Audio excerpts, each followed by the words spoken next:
Magandang umaga sa ulo ng ating mga tampok na balita.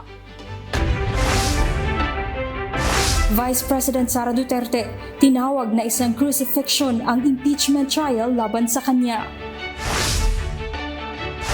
National Bureau of Investigation o NBI, nilinaw na hindi pa case closed ang kaso ni dating Congressman Arnolfo Arnie Teves. At Pangulong Ferdinand Marcos Jr. inuutos na ipagpaliban ang EDSA rehabilitation ng isang buwan.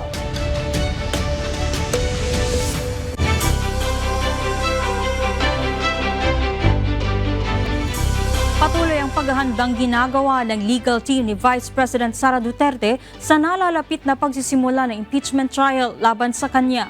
Kaugnay nito, naniniwala ang pangalawang Pangulo na minadali ng mga mambabatas ang proseso ng nasabing kaso. Ang detalye sa report ni Jed Neresina. Hindi dumaan sa tamang proseso. Ito ang iginiit ni Vice President Sara Duterte nang tanungin kung posible bang maging patas ang kinakaharap niyang impeachment trial. Giit ni VP Duterte, mayroong malinaw na pattern ang ginawang panggigipit sa kanya. As we heard former Congresswoman Kim Bose, let's stick to our plan. So there was already a plan of fishing evidence from that budget hearing. And when they failed to get evidence from the budget hearing, they proceeded to investigation in aids of legislation about confidential funds. And then when they failed to get evidence from that investigation in aid of legislation, they proceeded to just file the articles of impeachment.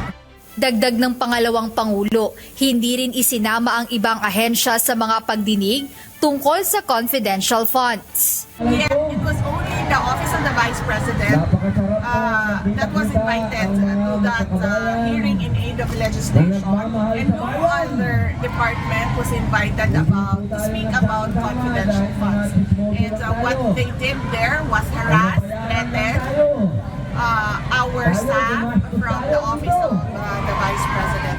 Nananatiling kwestiyon sa Vice Presidente kung paano nakuha ang pirma ng mahigit 300 kongresista sa loob lang ng ilang oras, kaya duda niya kung talagang nabasa at naintindihan ng mga pumirma ang dokumento. Samantala, paliwanag din ni VP Duterte na marami ang hindi nakaunawa ng sinabi niyang blood bath kaugnay ng impeachment at marami aniya ang ayaw unawain kung ano ang ibig sabihin nito. We have always said that the impeachment is a political persecution. It is the administration going after me after I resigned from the cabinet. And if it's a persecution, it's some sort of crucifixion against me. Diba? And so when there's a crucifixion, there's blood. So it's a bloodbath, my bloodbath. So I'm just sad that many people refuse to understand the context wherein I give a statement. Bukod sa paghahanda ng legal team ng pangalawang Pangulo, ay may personal na paghahanda rin si VP Sara para sa napipintong impeachment trial. Well, emotionally, I don't feel anything at all anymore about the impeachment because the first time I heard it in November 2020, from the mouth of former Congressman Castro, I was already preparing for it. Physically, I prepare for everything by making sure that I get the 8 hours of sleep and the vitamins that the doctors recommend that I take. Sa June 11, araw ng Miyerkules, nakatakda ang pagbasa sa articles of impeachment laban kay Vice President Sara Duterte. Jed Neresina, UNTV News and Rescue. Diyos ang aming sandigan, serbisyo publiko ang aming pinahahalagahan. Inaasahan pa rin ni House Deputy Majority Leader Iloilo 3rd District Representative Lawrence Defensor na sa July 30 pa rin mag-uumpisa ang impeachment trial ni Vice President Sara Duterte. Ito ay kahit iniurong ng Senado sa June 11 ang presentation ng Articles of Impeachment. Ang detalye sa ulat ni Rosalicos. Naantala man ng mahigit isang linggo ang presentation ng Articles of Impeachment sa Senado laban kay Vice President Sara Duterte, umaasa pa rin ang isang miyembro ng House Prosecution Panel na mag-uumpisa pa rin sa July 30 ang paglilitis. Iniurong ni Senate President Francis Escudero ang schedule mula June 2 sa June 11 upang maipasa ang mga nakabinbin pang prioridad na panukalang batas. Ayon kay House Deputy Majority Leader Iloilo 3rd District Representative Lawrence Defensor, hindi na makabubuti sa demokrasya kung maaatras pa ulit ang schedule ng impeachment trial ni VP Sara. They said that they will prioritize the priority bills under the LEDAC, but as for any further delay, it's very bad for democracy. It's not a good reflection of how the Senate wants to proceed with this impeachment trial. Si House Assistant Majority Leader Tingog Party List Representative Jude Asidre, umaasa ring matutuloy pa rin ang impeachment trial. Ayon sa kongresista, pinanghahawakan nito ang sinabi ni Senador Jinggoy Estrada na gagampanan ng Senado ang constitutional duty nito na talakayin ang impeachment case na inihain sa kanila. Nagpahayag naman ng pagkabahala si House Deputy Minority Leader ACT Teachers Party List Representative Franz Castro sa pagkadelay ng presentation ng Articles of Impeachment. Anya, nangyari ang postponement sa gitna ng mga usap-usapang posibleng madismiss ang impeachment proceedings. Makasisira umano ito sa justice system ng bansa at sa apela ng publiko na transparency at accountability. Si mamamayang Liberal Party List Representative-elect dating Senadora Leila de Lima na inaasahang maupo bilang House Prosecutor, kabilang sa mga nagpahayag ng posibilidad na gusto ng Senadong i-dismiss ang impeachment trial. Isa yan sa mga senyales na sa tingin ko may nangyayari, sa tingin ko meron na ganyang usapin that kinoconsider na nila yan to kill the impeachment trial. Samantalang si VP Sara naman, ipinauubaya na sa legal team ang kahihinatnan ng impeachment case laban sa kanya. At this point, sir, I really do not know if the impeachment trial will push through. But I told the defense team that they should prepare for whatever eventuality. And leave it up to the Senate to decide on the articles of impeachment. We do not know what will happen. What is important is that the legal defense team is prepared. Wala pang pahayag si Senate President Escudero kaugnay ng mga concern sa pag-urong ng schedule ng presentation ng Articles of Impeachment. Rosa Licos, UNTV News and Rescue. Diyos ang aming sandigan, serbisyo publiko ang aming pinahahalagahan. Sasagawa na mamayang alas 8 ng umaga ang turnover ceremony para sa bagong pinuno ng pambansang pulisya. Kasabay din ito ang retirement ceremony ni outgoing PNP Chief Police General Romel Francisco Marbit. Para sa detalye, makibalita tayo kay Lea Ilagan live. Lea, good morning. Saan ba gagawin ang turnover ceremony at may balita na ba kung dadalo nga ba ang Pangulo? Silin, ako, darating nga si Pangulong Ferdinand Marcos Jr. ngayong umaga, no? Kaya ngayon pa lamang ay napakikit na ng seguridad dito sa loob ng Campo Crame. At meron ng mga miyembro ng Presidential Security Group na nag-i-inspeksyon kanina pa dito sa loob ng Campo Crame. At mamaya, Silin, pagpasok ng Pangulo, ay magkakaroon ng lockdown, at least half day dito sa loob ng kampo, isasara lahat ng gate. Ito'y para sa seguridad ng Pangulo. Kaya suspendido half day yung mga frontline services dito sa loob ng Campo Crame. Kabilang dyan yung pagproseso ng mga license to own and possess firearms, pag-renew ng lisensya ng mga baril at lisensya ng mga security guards at clearances sa Highway Patrol Group. Ang turnover ceremony, Silin, at retirement honors ay isasagawa sa multi-purpose center dito sa loob ng kampo. Taliwas sa mga nakaraang turnover ceremony na isinasagawa sa grandstand o dun sa parade ground dito sa Campo Crame. Si incoming PNP Chief Police Major General Nicolas Torre III ang ika-31 pinuno ng pambansang pulisya at kauna-unahan naman naging Chief PNP mula sa Philippine National Police Academy. Si General Torre ay naging Provincial Director ng Samar Provincial Police Office, naging Director din siya ng Quezon City Police District. Naging Director ng PNP Communications and Electronic Service at Deputy Director for Operations ng National Capital Region Police Office. Naging Deputy Regional Director din siya for Operations ng Police Regional Office 3 at Police Regional Office 4A. Naging Director din siya ng Police Regional Office 11 kung saan nanguna nga siya sa paghahanap at pag-aresto sa leader ng KOJC na si Apollo Kibuloy. Nanguna din siya sa pagsisilbi ng warrant of arrest kay dating Pangulong Rodrigo Duterte at ang pagpapadala dito sa The Hague, Netherlands kaugnay sa kasong crime against humanity. Si Lince General Torre ay nakatakdang magretiro sa March 11, 2027 kasabay ng kanyang ika-56 na kaarawan. Ang tanungin naman namin, itong si outgoing PNP Chief Police General Romel Francisco Marfil, kung welcome ba sa kanya sakaling alukin siya ng Pangulo ng posisyon sa gobyerno pagkatapos ng kanyang retirement ngayong araw. Ang sagot niya ni General Marfil ay magpapahinga daw muna siya at ilalaan ang kanyang oras sa kanyang pamilya. Celine? Maraming salamat, Lea Ilagan, live mula sa Camp Crame. Inihain sa Kamara ni Cagayan de Oro 2nd District Representative Rufus Rodriguez ang House Bill number 11506 o ang panukalang batas upang gawing isang krimen ang pagpapakalat ng fake news at disinformation. Sa gitna ito ng tumitinding suliranin sa misinformation at disinformation sa bansa. Ayon sa panukalang batas na patawan ng parusa gaya ng multa at pagkakakulong ang sadyang pagpapakalat ng mali at misleading na impormasyon.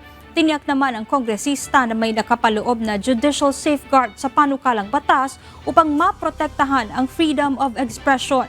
Ilang panukalang batas na ang naihain sa Kamara laban sa fake news at nakabinbin sa House Committees on Public Information at Information and Communications Technology. Nilinaw ng National Bureau of Investigation o NBI na hindi pa sarado o case closed ang kaso ni dating Congressman Arnie Teves. Ito ay sa kabila ng napauwi na siya mula sa Timor-Leste. Narito ang report kay Dante Amento. Matapos ang administrative deportation kay dating Negros Oriental 3rd District Representative Arnulfo Arnie Teves Jr. mula sa Timor-Leste, nilinaw ng National Bureau of Investigation o NBI na hindi pa maituturing na case closed ang mga kasong kinakaharap nito. Ayon kay NBI Director Jaime Santiago na isa ring retiradong huwes, bagaman nasa kustudiya na ng bansa si Teves, nangangahulugan lamang ito na magsisimula na ang proseso ng paglilitis. Hindi pa, dahil may trial. As para sa custody ng may jurisdiction na sa kanya ang court, ayun na, start na ng ball rolling, mag-i-start na ang trial. Sa katunayan, inaabangan na ang formal na pagharap nito sa hukuman. Kabilang sa mga kasong kinakaharap nito ay murder, frustrated murder at attempted murder kaugnay ng Pamplona Massacre noong March 4, 2023 na ikinamatay ni Governor Ruel Digamo. Samantala una nang sinabi ni Mayor Janice Digamo na ang pag-uwi sa Pilipinas ni Teves ay simula na ng kanilang hinihinging hustisya. Ayon naman sa abogado ni Teves, mahina ang mga kinakaharap nitong kaso. Dante Amento, UNTV, News and Rescue. Diyos ang aming sandigan, serbisyo publiko ang aming pinahahalagahan. Inanunsyo ni Pangulong Ferdinand Marcos Jr. ang pagpapaliban ng EDSA rehabilitation na magsisimula sana sa June 13. Nais ng Pangulo na mapag-aralan munang mabuti ang mga teknolohiya na maaaring makatulong upang mas mapabilis ang isasagawang EDSA rebuild. Naritong report ni Nel Maribuhok. Inatasan ni Pangulong Ferdinand Marcos Jr. ang Department of Public Works and Highways at Transportation Department ang pagpapaliban ng EDSA rehabilitation sa loob ng isang buwan. Sa gitna ito ng pag-aalala ng mga commuter dahil sa inaasahang mas mahabang oras ng biyahe kapag nagsimula na ang EDSA rehab sa June 13 na inaasahan tatagal ng hanggang 2 taon. Meron tayong mga nakita ng mga bagong teknolohiya na hindi natin ginamit doon sa pagplano sa EDSA rehabilitation. Kaya in-instructionan ko si Secretary Vince Dizon at saka si Secretary Manny Bunuan ng DPWH ay sinabi ko, pause muna doon sa rehabilitation. Huwag muna natin gagawin. Dahil pag tinitignan natin yung cost-benefit analysis, maganda sana kung maayos natin.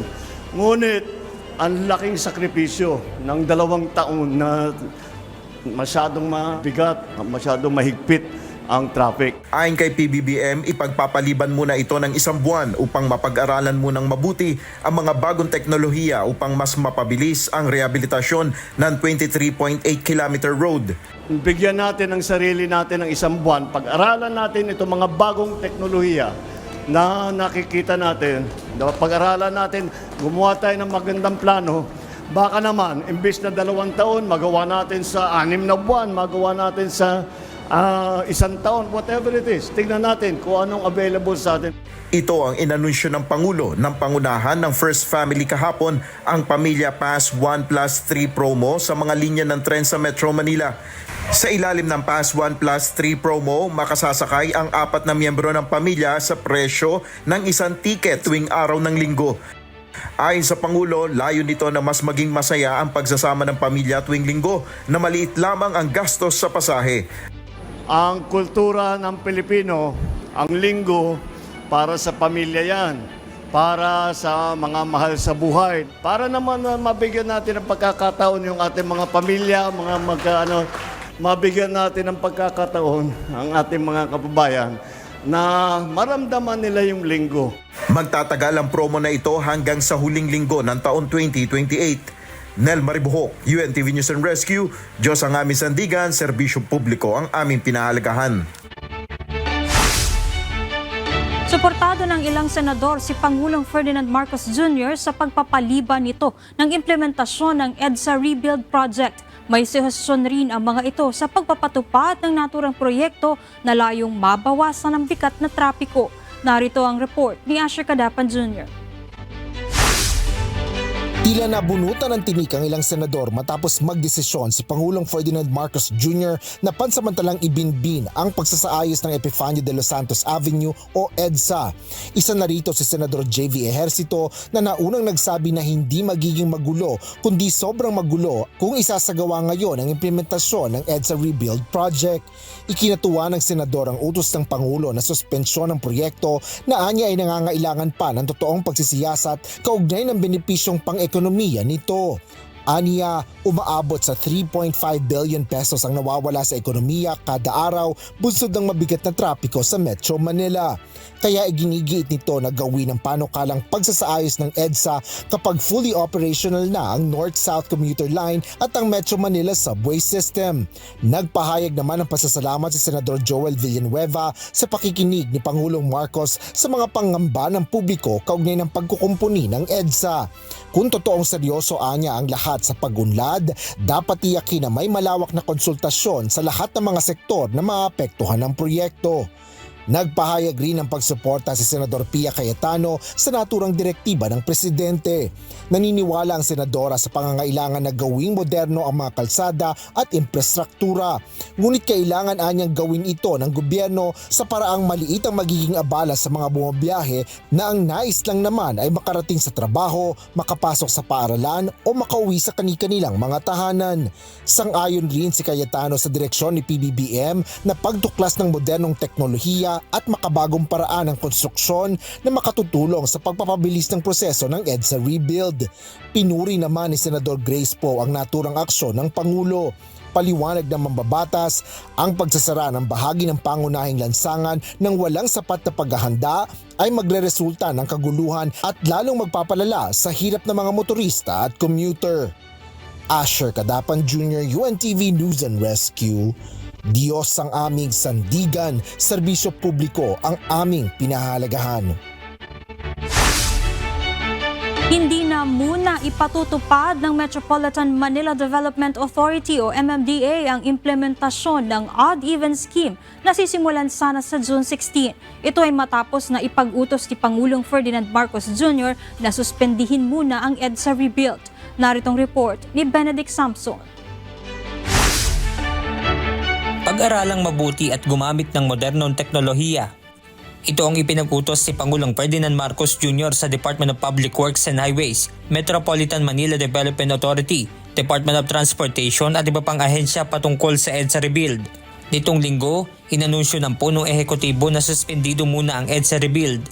Dahil dito, sinabi ng MMDA na hindi na rin nila itutuloy ang isang buwang dry run ng odd-even scheme na sisimulan sana sa June 16.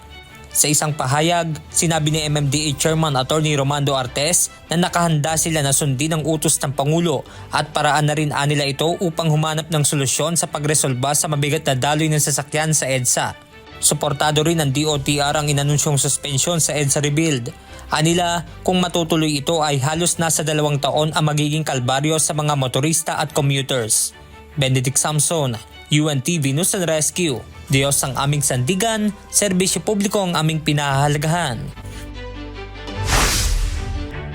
Nagpahayag ng seryosong pagkabahala ang Defense Minister ng Australia, Japan, Estados Unidos at Pilipinas sa mga kinikilos ng China sa South China Sea at East China Sea.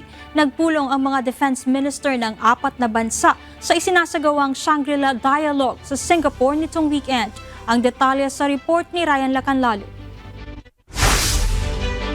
Sa ika-4 na pagkakataon sa loob ng 3 taon, muling nagpulong ang mga Defense Minister ng Pilipinas, Estados Unidos, Australia at Japan. Nangyari ito sa sidelines ng ika-22 Shangri-La Dialogue na ginanap sa Singapore nitong weekend. Layunin ng pagpupulong na palakasin ang kooperasyon para sa isang malaya at bukas na Indo-Pacific sa gitna ng tumitinding tensyon sa rehiyon. Muling ipinahayag ng 4 na bansa ang kanilang seryosong pagkabahala sa mga agresibong kilos ng China sa East at South China Sea at ang hakbang ng China na baguhin ang status quo sa paggamit ng puwersa.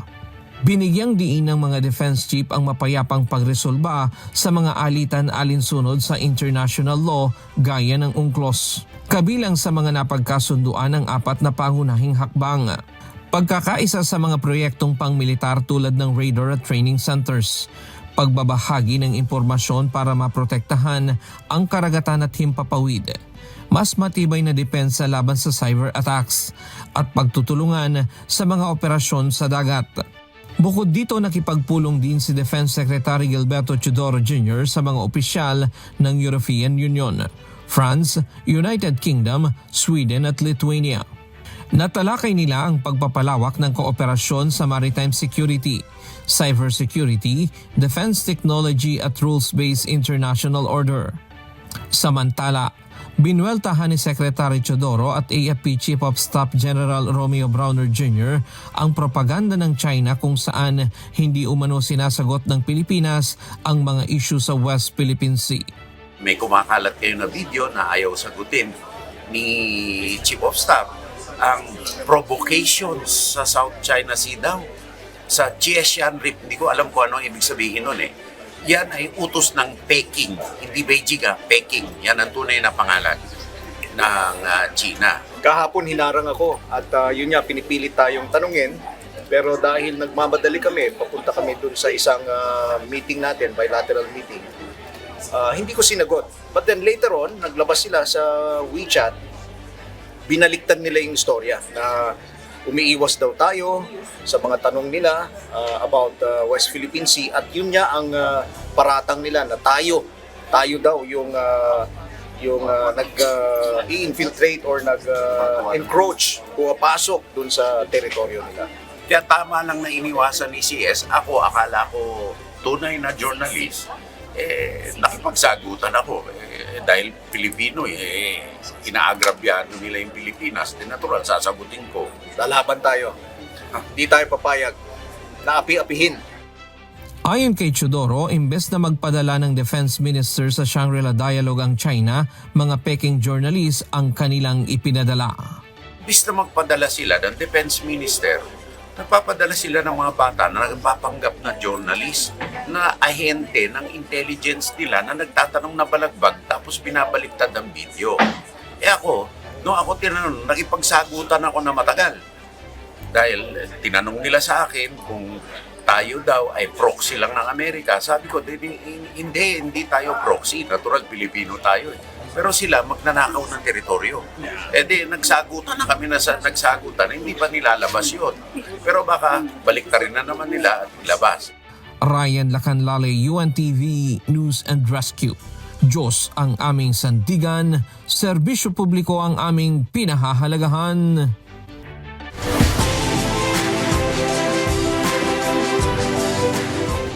Nasa 17,000 tao na ang napilitang lumikas mula sa probinsya ng Manitoba sa Canada dahil sa mabilis na pagkalat ng mga wildfire. Nagdeklara na rin ng state of emergency ang ilang probinsya at humihingi na rin ng international na tulong. Mula sa Grand Prairie, Canada, makibalita tayo kay Jeffrey Reyes live.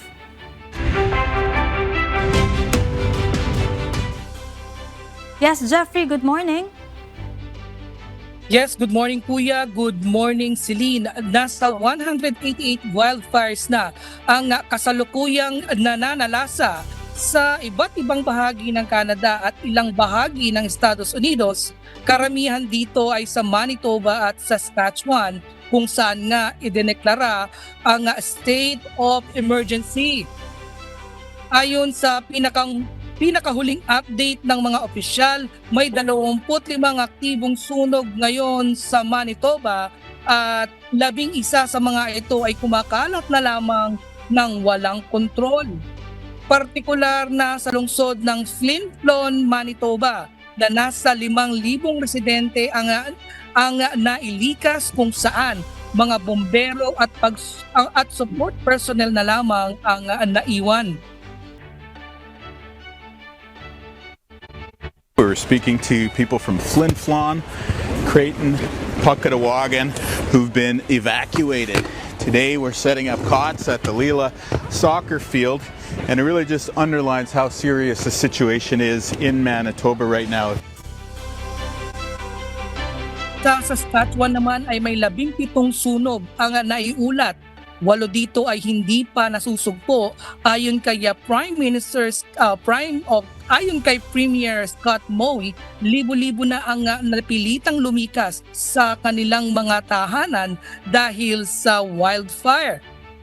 Sinabi ni Prime Minister Mark Carney na ginagamit na rin ang mga Canadian Armed Forces personnel sa pagtulong lumikas ng mga residente at komunidad. Balik sa iyo. Maraming salamat, Jeffrey Reyes, live mula sa Grand Prairie, Canada. 2 tulay ang gumuho sa magkaibang rehiyon sa Russia malapit sa Ukraine na nagresulta sa pagkamatay ng hindi bababa sa 7 at pagkasugat ng higit sa 70 individual. Sa Bryansk, bumaksak ang tulay habang may dumara ang tren dahilan ng pagkadiskaril nito.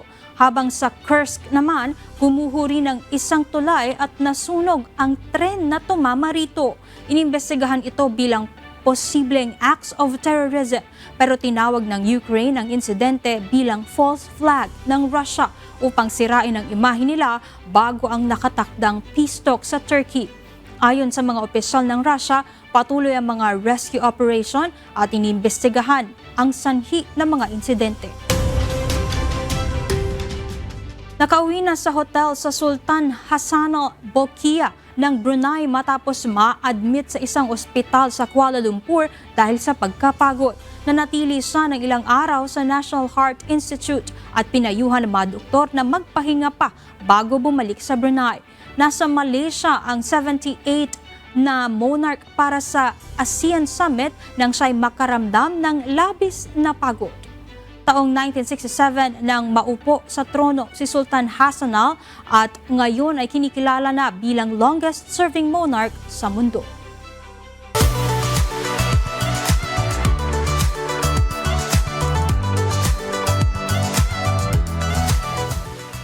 Samantala, narito ang lagay ng trapiko sa iba't ibang lugar sa bansa. Dito po sa live feed ni Cedric Eucariza at Nemia Guela sa Sucat, Parañaque. Makikita po natin sa ating screen na medyo bumibigat na po ang daloy ng trapiko dito po sa right lane papunta ng Baclaran.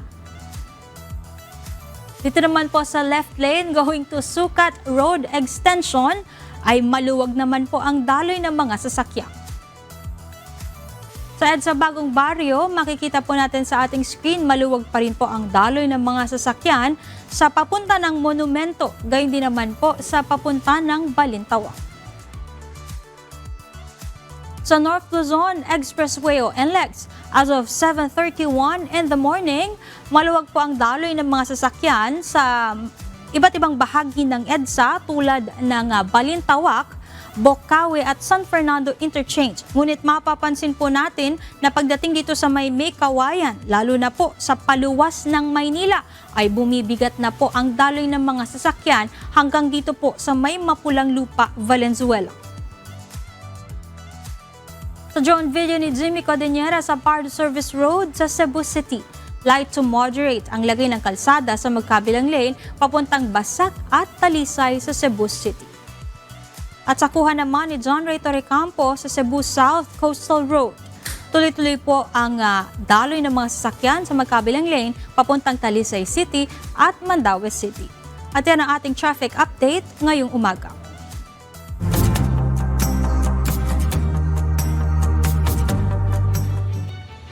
Labing-anim na bahay ang nasunog kahapon sa Bulan. Ayon sa Bureau of Fire Protection, nahirapan ang mga bombero sa pag-apula ng apoy dahil sa malakas na hangin at mga bahay na gawa sa light materials. Narito ang report ni Ryan Salatandol. Bandang alas 12:41 ng hapon kahapon, nakatanggap ng tawag ang Bureau of Fire Protection o BFP sa Bulan hinggil sa nagaganap na sunog sa barangay JP Laurel sa nasabing bayan. Ayon sa ulat ng BFP, umabot sa 16 na bahay ang natupok ng apoy kung saan 20 pamilya ang naapektuhan. Nahirapan umano ang 4 na fire truck ng BFP sa pag-apula ng sunog dahil karamihan sa mga bahay ay gawa lamang sa light materials, dahilan upang mabilis na kumalat ang apoy.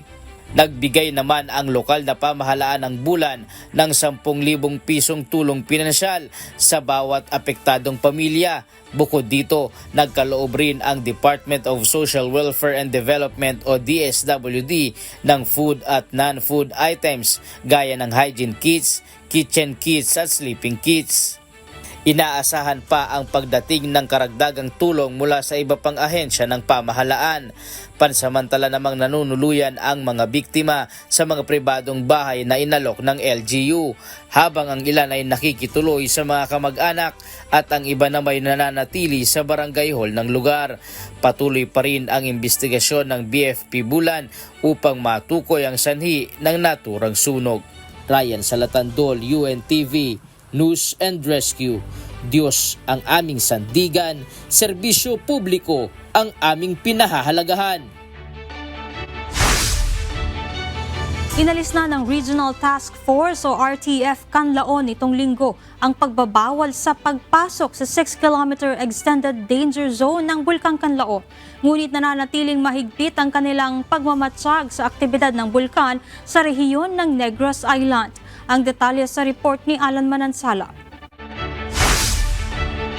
Pinayagan ng muli na makauwi ang mga inilikas na residente sa kani-kanilang mga tahanan sa pagitan ng alas 6 ng umaga at alas 4 ng hapon upang makapagsaka at maisagawa ang iba pang mahalagang gawain.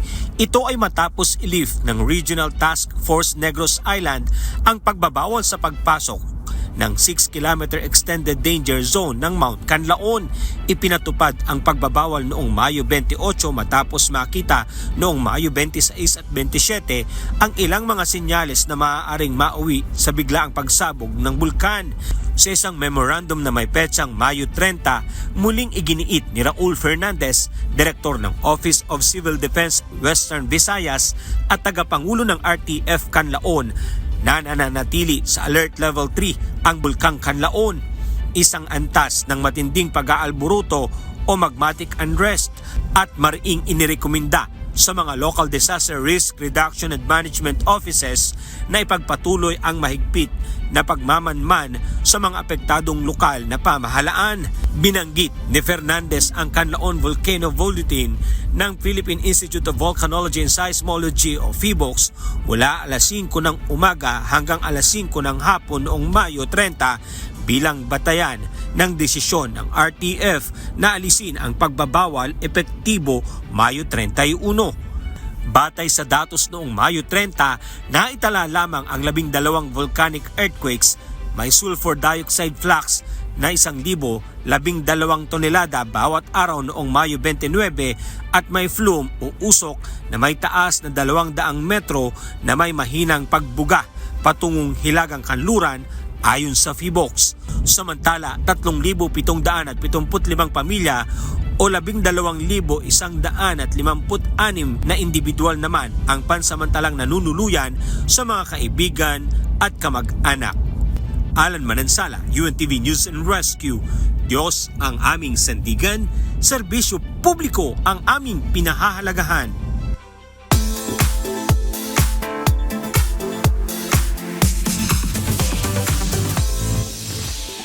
Matagumpay na naisagawa ang Wish Date concert na Refrain sa Mall of Asia Arena kagabi. Dito tampok ang kwento ng pag-ibig na sumibol sa kabila ng pagsubok at naghatid ng halo-halong emosyon at mahalagang aral para sa mga wishers. Narito ang report ni Mia Alonzo.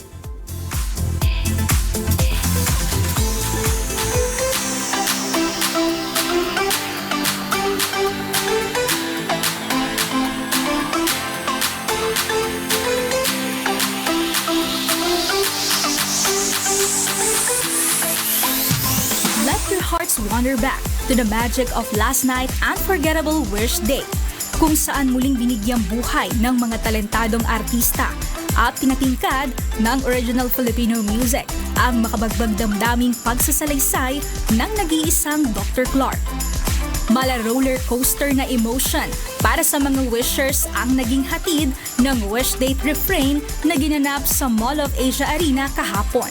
At sa solid lineup ng mga kanta mula sa top OPM artists, may paandar ding plot twist sa kwento ng pag-ibig ang Wish Date Refrain na naghatid ng kilig-sakit feel sa mga manonood. Intense ang bawat tagpo, tampok ang karakter ni Sara at Richard na ginampanan ni Kate Yalung at JC Alcantara. Tama ka, Richard. Hindi ko alam. Kaya kung ano man yun, ayaw ko nang malaman. Kasama din sina William Lorenzo, Robbie Paquin, Tyron Tan at Azel Serrano sa nagpatindi sa bawat eksena sa Wish Date concert kagabi. Paano nga ba haharapin ang pag-ibig na pinipigil ng pamilyang naging magkatunggali? Kaya ng bantibagi ng pader na humahadlang sa pag-iibigan dahil sa matagal na panahon na hindi pagkakaintindihan? For me, okay din na magbigay ng second chances since, ayun nga, may mga bagay na dapat na pag-uusapan ng maayos. For me naman, communication is the key talaga. Kasi for the storyline, may miscommunication kasi. That's why may separation na gano'n. True love can wait. So, tulad nung kay Mayor, kung mahal mo talaga yung isang tao, maghihintay ka at you will fight for it. Ibinahagi naman ng mga pangunahing karakter ang kanilang naging experience on stage. Para sa akin, pares pa rin yung nararamdaman ko. Nung una akong tumungtong sa stage, yun pa rin yung naramdaman ko kanina, yung kaba. Pero syempre, kailangan talaga mas maging focus kami as actors dahil nga mahirap ang daming sigawan. Grabe yung sigawan nga, sabi ko kanina. Hindi mo maririnig yung kabatuhan mo, which is kailangan mong makinig sa co-actor mo. And finally, nagawa namin ng best. Yes. Nagawa namin yung best namin doon. And thank God. When I was acting,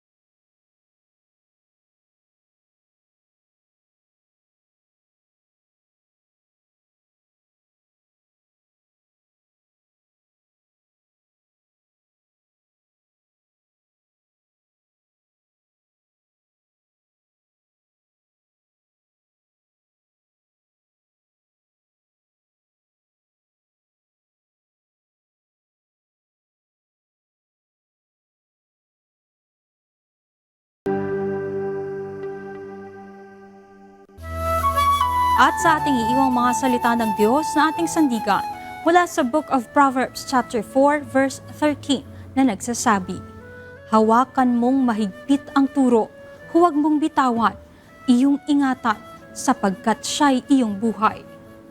Take fast hold of instruction, let her not go, keep her, for she is thy life.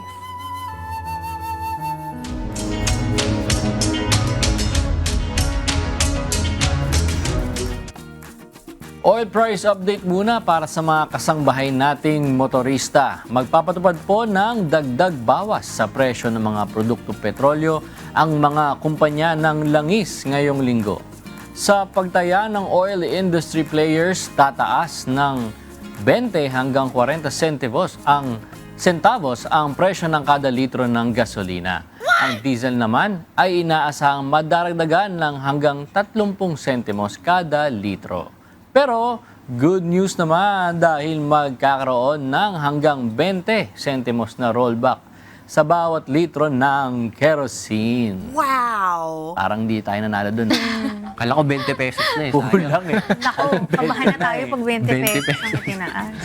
Kaya nag-iisip ako, parang gusto kong electric. Kasi may nakikita ako ng mga, naghahanap ako ng mga ganong alternative na. Kasi nga, di ba, inaasa, yung sa EDSA, kasi, di ba, rehabilitation, sabi ko sobrang hirap kung itutuloy talaga yung 2 taon. Although ngayon kasi may mga balita tayo na may mga adjustment na mangyayari sa rehabilitation. Pero sabi ko nung mga panahon na nagkakaroon na ng mga implementation na kung ano-ano, iniisip ko, hanap na kaya ako ng mga electric vehicle na pwede sa bike, no? Nakita ko kasi ng mga rechargeable na EVs na parang sasakyan lang din, pero maliit. Pero naman sa akin may bubong. May bubong siya, hindi siya bike. So di ko lang alam kung road legal siya. Pero naghahanap na ako ng mga alternatives na pwedeng gamitin. Na hindi rin siya nakaasa sa gasolina kasi charge mo nga lang. Kung lahat lang tayo talaga nakaka-afford ng mga EVs. Actually, yung iba nga parang nagrereklamo kasi bumili na rin sila ng ibang mga sasakyan na pwede nilang magamit para nga dito sa implementation na to. Tapos ang ending, kung pala, hindi naman pala matutuloy muna. Pero tama rin naman kasi yung naging decision kung may mga technologies naman talaga tayo na pwedeng makatulong para dito sa ginagawa nila dito sa ating EDSA natin, di ba? Pero mas maganda yun kung magkakaroon din ng option yung ating mga kasangbahay. Kasi napakalaking aberya nga naman nun kung matutuloy talaga at hindi handa yung mga kasambahay din natin. 3 araw lang halos yung pwede kang bumiyahe or 2 sa isang linggo. Bukod pa yung iba-iba yung ibang number, halos 1 araw lang sa isang linggo.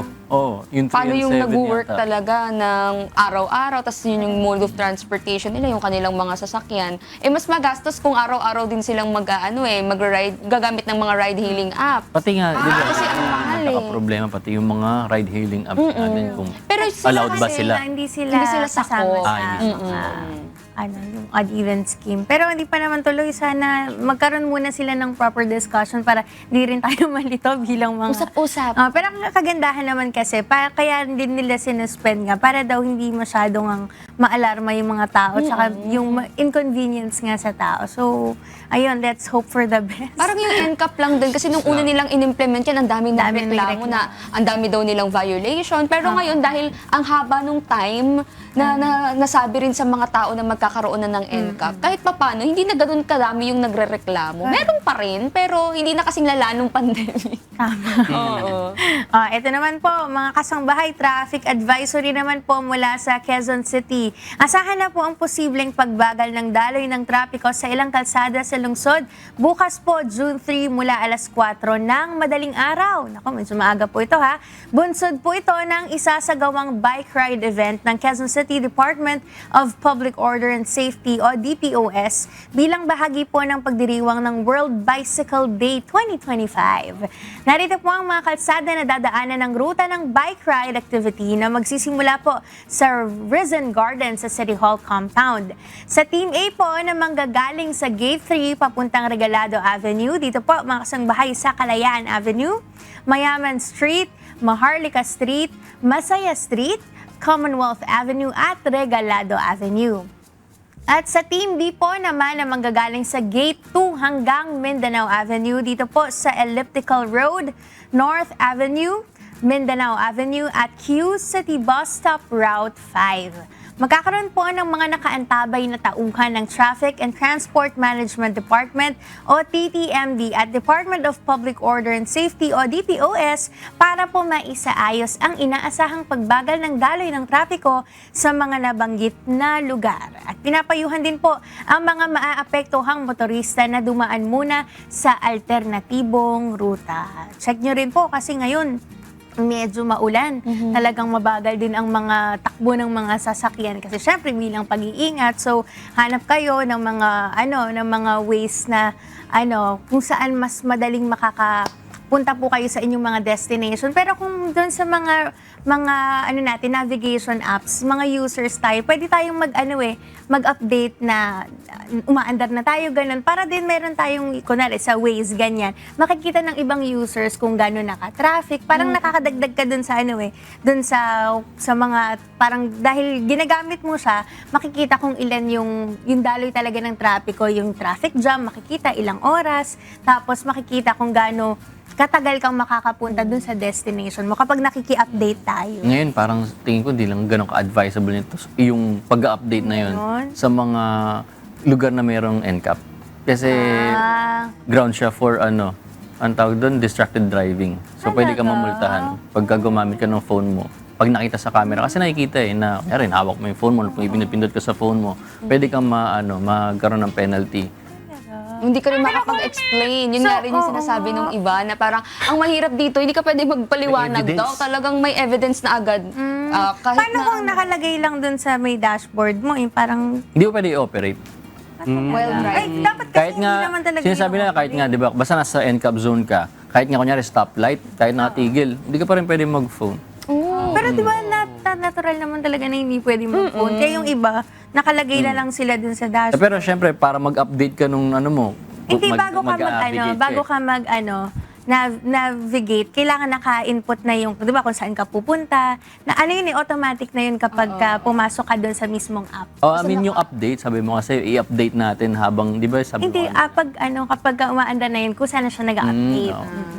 Okay. So at least alam natin mga kasambahay, pati pala yun nahuhuli. Kasi mga drivers ito kami taga-angkas lang. Pero paano kaya kapag tinted yung sasakyan, no? Kita pa rin kaya yun dun sa mga Hindi ko alam na. Oo nga, may pero iba iba na may na sobrang tinted eh. Kayo, masyado nyo sinusunod yung advice ko last week, magpapahuli. Mahal din magpatint na eh. Hindi, pero at least sundin natin yung mga yun para sa kaligtasan din naman natin, lalo na yung pagsusuot ng seatbelt. Yes, That's right. At ito naman, good news naman po sa mga Q-citizens. Magsasagawa po ng in-house recruitment activity ng Quezon City Public Employment Service Office para po sa mga Q-citizens. Ito po ay gaganapin mula ngayong araw, June 2, 2025 hanggang June 6, 2025. 8 a.m. po yan sa 6th floor ng Civic Center Building A ng Quezon City Hall. Para po sa mga nais mag-apply, ang nakatakda pong schedule ngayong araw ay ang Aggregate Resources and Management Solutions Incorporated. Sa mga nais naman pong mag-apply sa Super Value Incorporated o SM Supermarket sa Cubao at sa Fisher Retail Incorporated, ang schedule po ay sa June 3, 2025. Habang sa June 4, araw po ng Miyerkules naman para sa mga nais pong mag-apply sa Staff Search Asia Services Cooperative at LTC Multi-Services and Training Center. Sa araw naman po ng Huwebes, June 5 naman ay nakaschedule ang Color Group Incorporated. At sa June 6 naman po, araw ng Biyernes, ang Paragon Communications Corporation. Huwag pong kalimutang dalhin ang inyong resume o biodata at iba pang credentials dahil magkaroon po kayo ng pagkakataon na ma-hire on the spot. Para po sa karagdagang kaalaman tungkol sa in-house recruitment activity, check lamang po ang official Facebook page ng Quezon City Public Employment Service Office na at Quezon City Peso. Hindi basta-basta yung mga kumpanya na Oo. banggit. Tsaka ang maganda dito, in-house recruitment siya. Kasi before naalala ko nung kakagraduate ko lang nung college, nakapag-try ako niyan yung may mga recruitment agencies na sinasabi. May mga ano lang din, may mga cons na sinasabi kapag recruitment agency. Kasi yung kumbaga yung isa doon is yung may kaltas pa sa sahod mo bukod sa mismong company. Kaya kapag in-house recruitment, directly sa company na yung mag-handle ng employment system kumbaga. So, hindi ka nadadaan sa mga recruitment agencies. Kasi yun, before na-experience ko yun, yung dadaan ka pa. Kasi before, hindi rin ako ganun hindi ko masyadong inalam, hindi ako aware na recruitment agency pala yun. So, ayun yung mga advantages kapag So, may in-house. cut sila? Oo, may cut kapag may mga recruitment. Ano yun, forever na nandun ka sa company or may certain period of time lang na may cut sila? Hindi. Parang forever na part ka na ng recruitment agency. May mga ganun. Kasi ang tinatarget ng mga recruitment agencies din is yung mga fresh grad din. So siguro para for experiences lang din para sa mga fresh grad. Tsaka maganda rin na aware din tayo na may mga ganong existing na agencies. Kasi ako before, hindi ako masyadong matanong parang kung ano lang yung makita kong job application. Sige, kasi fresh grad ako so I'm looking for experience. So ako parang hindi ko masyadong intindihan. Pero magandang awareness to and magandang way rin ng programa ng Quezon City Peso. Tsaka itong itong Peso programs ng Quezon City, regular to na nagbibigay sila ng mga job fairs na malaking tulong para sa mga citizens ng Quezon City for employment rate, di ba? Yung mga kasi before, di ba, during the pandemic, bumaba yan yung mga employment rate, which is hanggang ngayon, kailangan pa rin natin. Di ba? Alam naman natin yan, yung employment rate kapag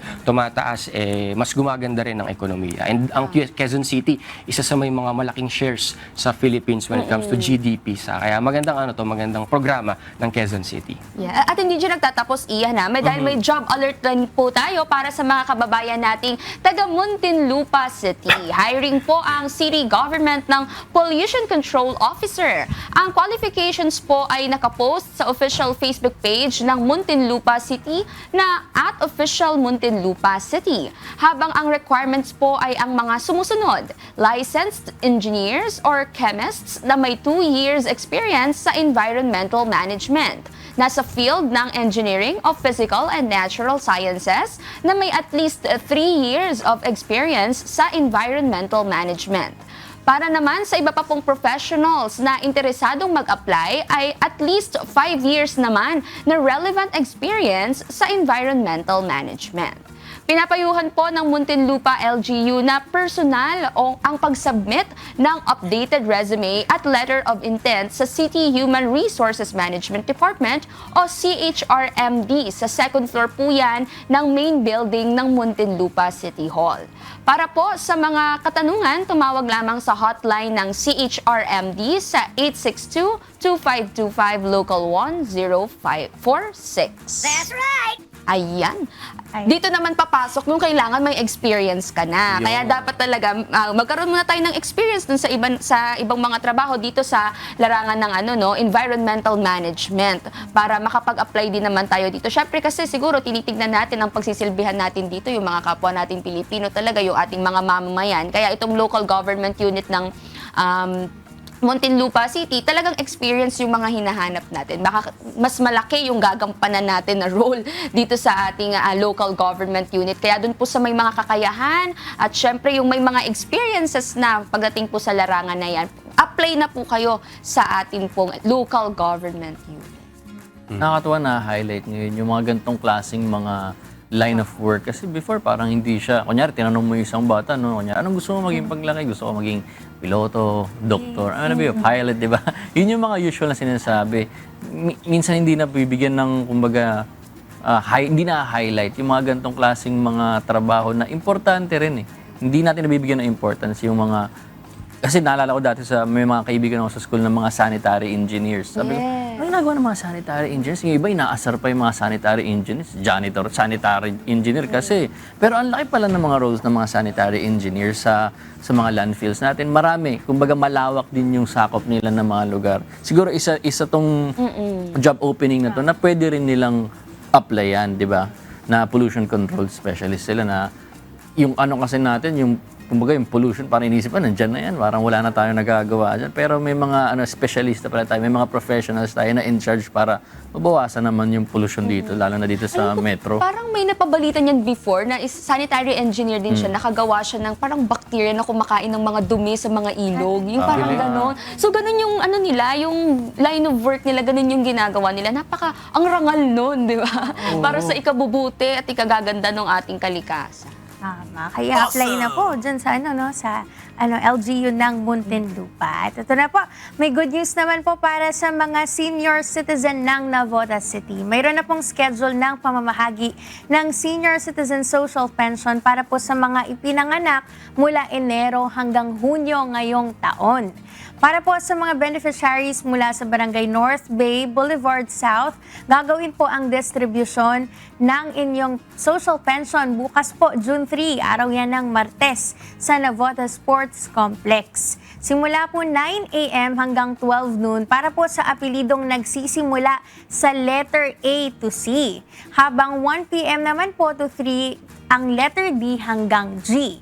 Sa June 4 naman po, araw ng Miyerkules, ang distribusyon ng social pension ay mula 9 a.m. po to 12 noon para po sa apelidong nagsisimula sa letter H hanggang T sa Navotas Sports Complex. At habang sa apelido po ng senior citizen na nagsisimula po sa letter Q hanggang letter Z naman ng taga-barangay North Bay Boulevard South naman po ay magsisimula ng 1 p.m. hanggang 3 p.m. At sa mga senior citizen po na beneficiaries mula naman sa Barangay North Bay Boulevard North at Barangay Bagong Bayan South, gaganapin po ang distribusyon ng inyong social pension sa araw ng June 5. Araw ng Huwebes po yan mula 9 a.m. hanggang 12 noon sa Navotas Sports Complex. Habang 1 p.m. to 3 p.m. naman po para sa mga senior citizen na taga Barangay Bagong Bayan North at Barangay Navotas East na gaganapin din po sa Navotas Sports Complex. At para naman po sa mga taga-barangay Navotas West at Barangay San Rafael Village ay mula 1 p.m. po hanggang 3 p.m. din po na gaganapin pa rin po sa Navotas Sports Complex. Paalala din po na pumunta po sa itinakdang oras, araw at venue sa inyong barangay.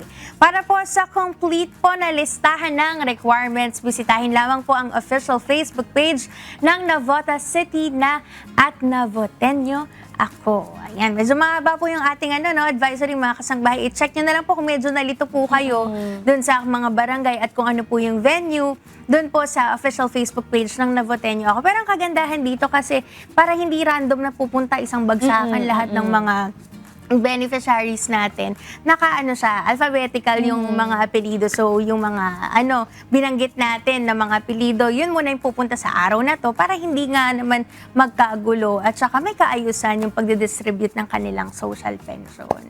Alright, at yan po ang ating advisories for today. Ngayon naman mga kasambahay, magbalik tanaw tayo sa ating kasaysayan. Taong 2015 nang makamit ng bansang Bhutan ang kanilang kauna-unahang Guinness World Record title matapos na maitanim ng 100 volunteers ang halos 50,000 puno sa loob lamang ng 1 oras. Balikan natin ang pangyayaring ito sa ating Today in History.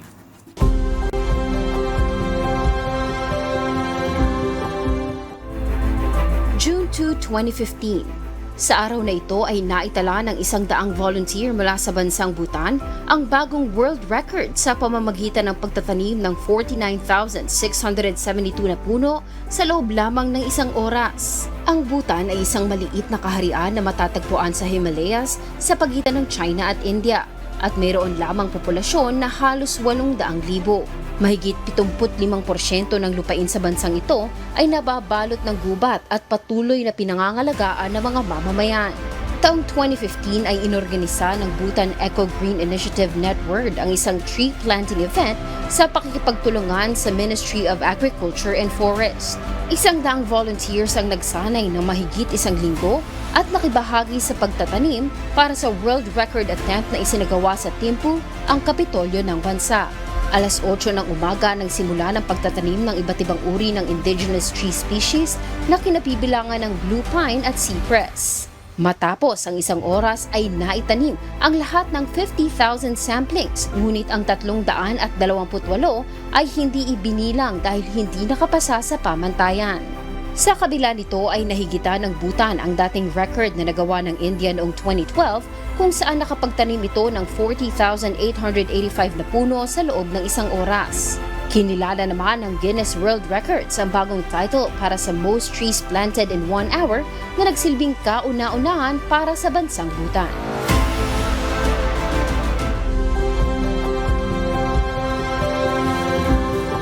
Ang galing. Alam niyo ba sa buong mundo, sila lang pala ang nag-iisang carbon negative na country. Kasi kasi 75% ng kanilang bansa talagang forest. Tapos hindi nila yun talaga masyadong ginagalaw. Kaya ang laki nga, sila lang yung carbon negative country sa buong mundo. Tapos talagang yung kanilang king na sinusunod din talaga nila, monarchy kasi sila, no? Ang kanilang king, yun din talaga yung prinopromote na wag mawala sa kanila yun. Kasi imagine, kaya ka pala matatawag na carbon negative ang country mo, mas madami yung pumapasok na CO2 sa inyo, yung na-absorb kaysa sa ini-emit ninyo. Ganon, kaya sobrang clean daw talaga dyan sa Bhutan, na pati nung environment. Ang sarap pumunta dyan pag gusto mong huminga. And close din siya sa sa Nepal. Kaya ganyan din yung kanilang klima dyan sa Bhutan. Tsaka ang kagandahan doon sa sinasabi mo na 75% na covered ng forest yung kanilang bansa. Kasi nasa constitution nila na dapat at least 60% covered ng forest. Pero tumaas pa yun nung 2015, naging 80% na covered sila ng forest. So nakakatuwa kasi talagang nagko-contribute talaga sila sa kagandahan ng environment. Diba? Parang binubuhat tayo ng Bhutan dahil sobrang ganda ng kanilang air quality, tapos yung environment nga nila.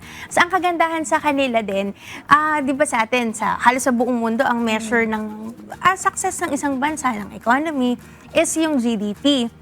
Pero sa kanila iba, GNH yung tawag, Gross National Happiness yung tawag, na parang kapag daw maayos yung mental being ng mga tao nila, tapos maayos yung kanilang environment, doon nasusukat yung success ng kanilang bansa. Ang saya, no? Ay, ibang-iba ang mga taga-Bhutan. Parang nasa parang maling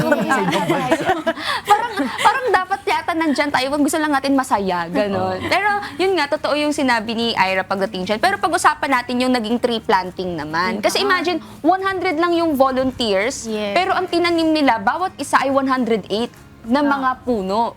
Kasi ito palang mga volunteers na ito, talagang well-trained sila. O, bawat isang tao, sa loob ng 1 oras, kailangan ng matanim nila is 108 na puno.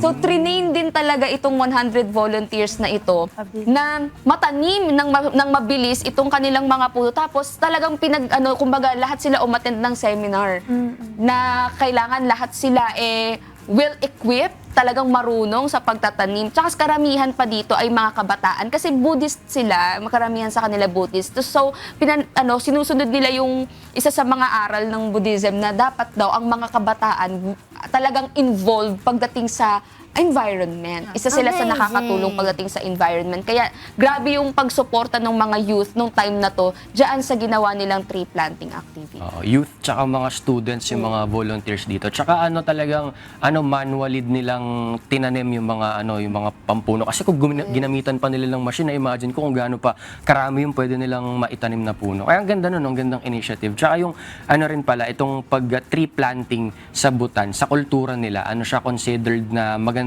virtue ng isang tao na tinatawag nila na good karma daw yung ginagawa kapag nagti-tree planting. Kaya ang gandang kumbaga kultura o virtues ng isang bansa. Na-imagine ko kung sa Pilipinas gawin natin talagang maging habit yan, instead na gawin nating mga infrastructures, di ba? Magtanim tayo ng mga puno, which is helpful din naman sa atin and tayo magbe-benefit nun. Diba? Sabi nga nung isa, may nakita ko na content yan before, paano kaya kung lahat ng mga nagbubuntis ngayon, every time na manganganak sila, dapat magtatanim din sila ng puno? Para daw, equal daw. Sabi, siguro, ang dami na siguro nating mga puno ngayon. Lang yun may isang netizen lang sa Facebook na nag-post na parang, why not? Oo nga naman, pag nagbuntis dapat daw, katumbas ng isang batang ilalabas mo, may isang puno kang itatanim. Ano daw kayang mangyayari sa bansa? Dami rin kasi nakakontribute pagka nagbuntis ka, di ba? Maraming gas emission. Pag Para balansehin natin. Para balance. Oo. Maganda kasi ang layunin, no, mga kasambahay talaga, ng tree planting activity. And with that, ngayon naman, moving forward naman tayo. Kamustahin naman natin ang isinasagawang weekly medical mission ngayong araw sa Doña Orani, Bataan. Naroon po si Sister Camille Malang. Good morning po, Sis Camille.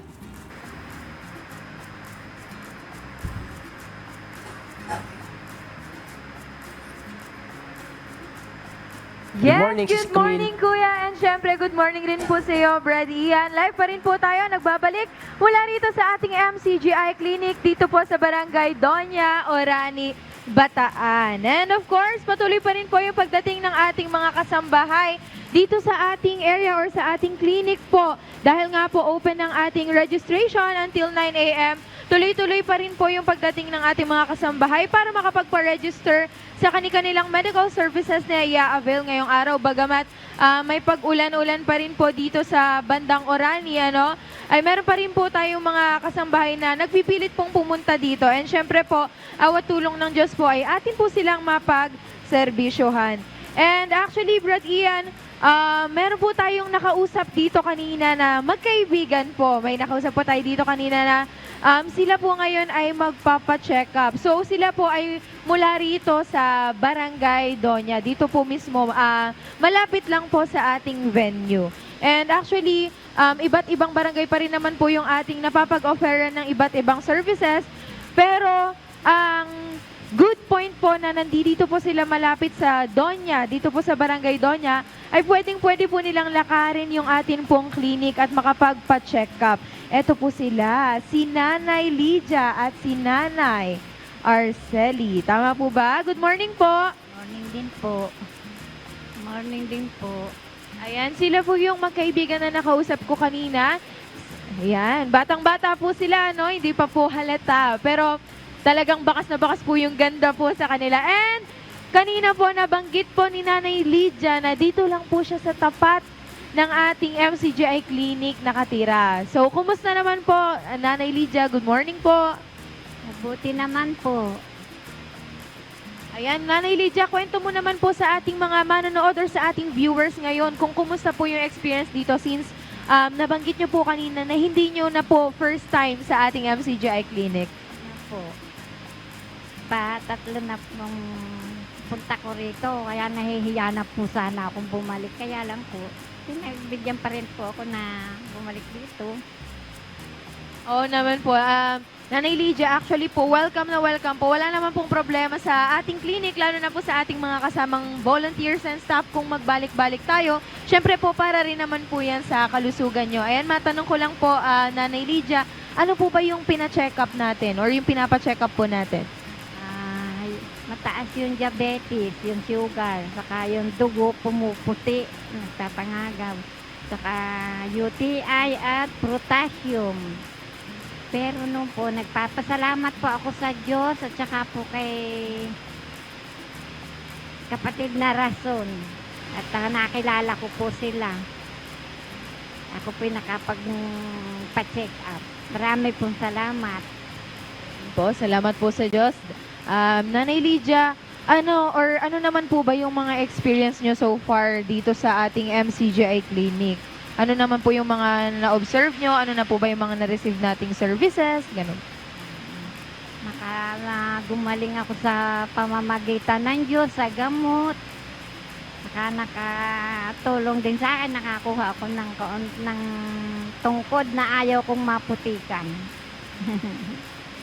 Ayan nga po, Brad Ian, nabanggit po ni Nanay Lydia na meron po kasi tayong isang MCGI staff dito na nakita po si Nanay Lydia na ang gamit po ay, ano po yung gamit niyo pong tungkod na Kahoy. Kahoy. Yung kawayan na maliit lang na kaganyan.